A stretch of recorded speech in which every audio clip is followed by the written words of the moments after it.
Welcome on in, ladies and gentlemen. Today we have a particularly fun history lesson. We're going to be talking all about the god-killing Egyptian super Terminators known as the Necrons. They're just so cool. I mean, they used to own the galaxy, they develop all sorts of super technology, and I don't mean like their ships are a little faster, which, first of all, their ships are way faster, but I'm talking about imagine if instead of blowing up planets, the Death Star just deleted portions of reality. That's kind of what they're working with. They have a great aesthetic, 10 out of 10. If I weren't siding with humans, I would absolutely side with these guys. And they really, really like napping, whether it be power napping for a couple million years or kidnapping a couple million people. Really, they just like all kinds of napping. They're kind of like the opposite of the Tyranids, in that the more you read, the better it gets, instead of the more you read, the worse humanity feels like it's going to be off. In order to properly start this, we need to reach all the way back so many millions of years into the past until we reach the Necrontyr. Apologies if my pronunciation is horrid, but the Necrontyr were the original Necrons before their transformation that we'll get into in a moment. They were stunted with short lifespans, simply by circumstance of being squishy individuals in a not-so-squishy-friendly universe. They'd be killed by vaporization, radiation poisoning, getting eaten by space lions, really whatever it could throw at them, it threw at them. Despite this, they still achieved greatly advanced technological leaps and bounds. Quite frankly, if I were to place them at their worst to the Imperium of Mankind at their best, the Necrons still end up taking it in terms of technology. So, because of this technology, they were able to conquer very large portions of the galaxy. However, the Empire was getting a little too big for its own britches, as they do when they last a little too long. Revolutions were popping up here, there, everywhere, and they were in desperate need of some proper unity. They found the best way to do this would be finding a common enemy. The enemy in which the Necrontyr would unite themselves against were known as the Old Ones, and that name doesn't do them justice.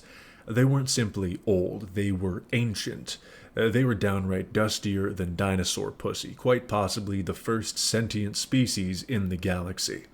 The fight that would coincide between the two would henceforth be known as the War in Heaven, and it had cataclysmic consequences.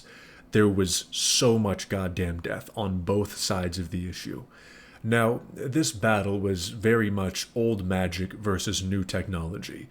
The Old Ones were very strong in the warp, and as we said, Necrontyr technology was very advanced, however, it just couldn't compete. Rebellions would break out again, and the Necrontyr, desperately needed help cinching together this sinking ship. And this is when things truly started popping off.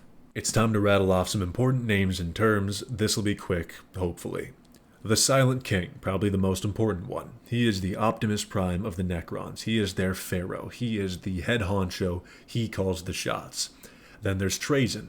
Trazyn is effectively an intergalactic Indiana Jones. Any list with the Necrons would be remiss if he wasn't on it.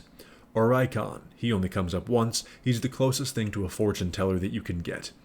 And the Triarch, a high council of Necrons.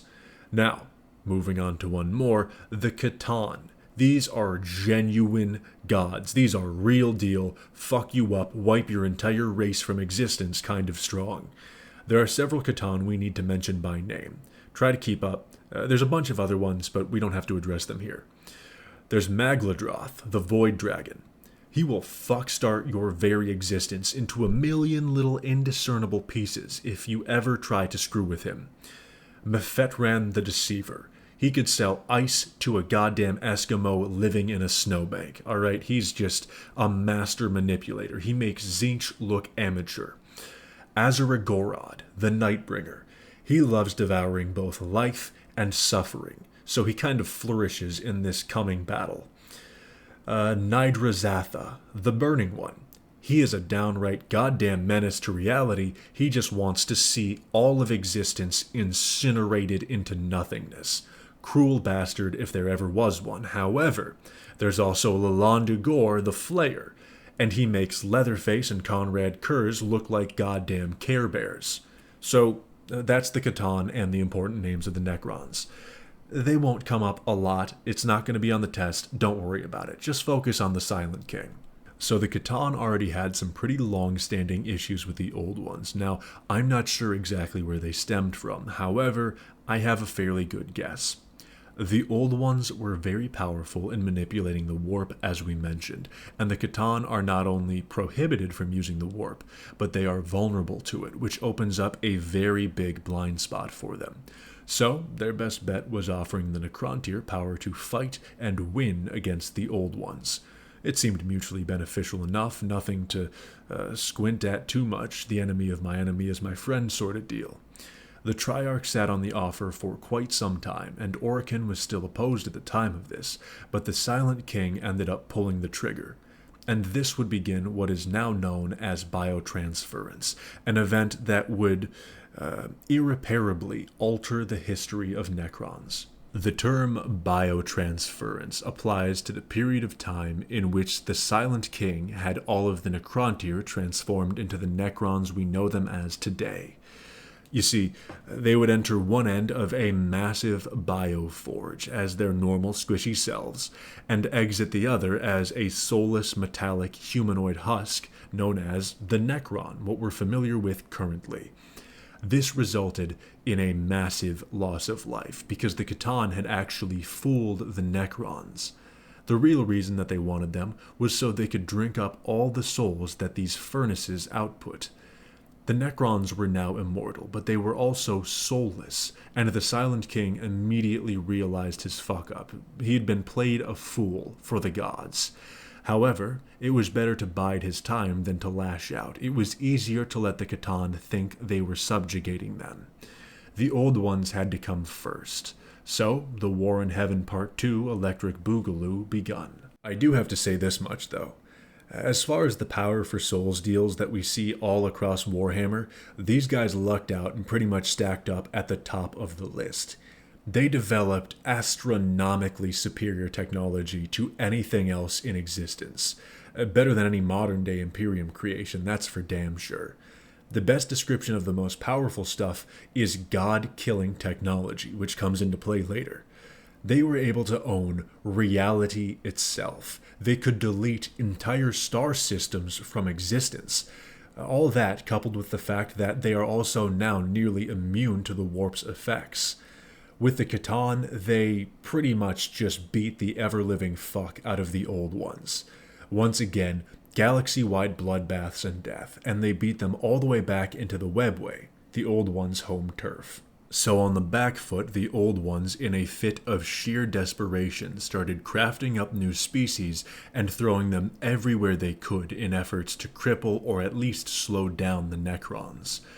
The top two names that ended up arising out of this would be the Eldar and the Orcs. Bottom line is, they were all very strong in warp energy, and as we said, warp energy is very strong against the Catan.